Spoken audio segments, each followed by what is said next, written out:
Hey, it's Todd Ault and welcome back to Wall Street Words. Today's word is blew up. Blew up refers to a company that got very popular, very fast, kind of revolutionized things, and it blew up in terms of popularity.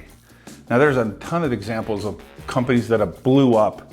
And I don't mean blow up like kaplooey. I mean like to the moon, Alice, right? I mean stocks that have taken off, come out of nowhere, and all of a sudden we've discovered who they were. Now, examples of these companies usually mean it's a hockey stick. The stock is up and to the right, and they got really popular with a lot of people owning them. Let me give you a couple examples of companies that have blew up. One example is a company called Netscape. Now, when the internet first started, people kind of heard of Netscape. Some of the geeks out there knew about it. But when Netscape went public and it opened up at $96 a share, the first day, I think up from like $18 at the IPO price, something like that. This stock became popular overnight, and everyone heard about Netscape.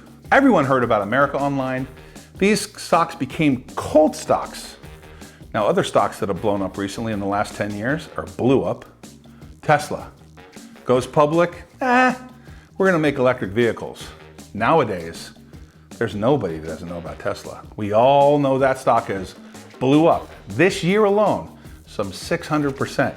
And now everyone knows that Tesla is the top EV car maker in the world, and it kind of blew up this year and got popular. Today's word is blew up. Hey, thanks for watching Wall Street Words. Please subscribe and hit that bell below. If you think this video adds value, please share it with somebody. By the way, if you want to watch more Wall Street Words videos, there's 2 videos right here you can watch right now. There's new videos every day. Thanks for watching Wall Street Words. Always great things happening here.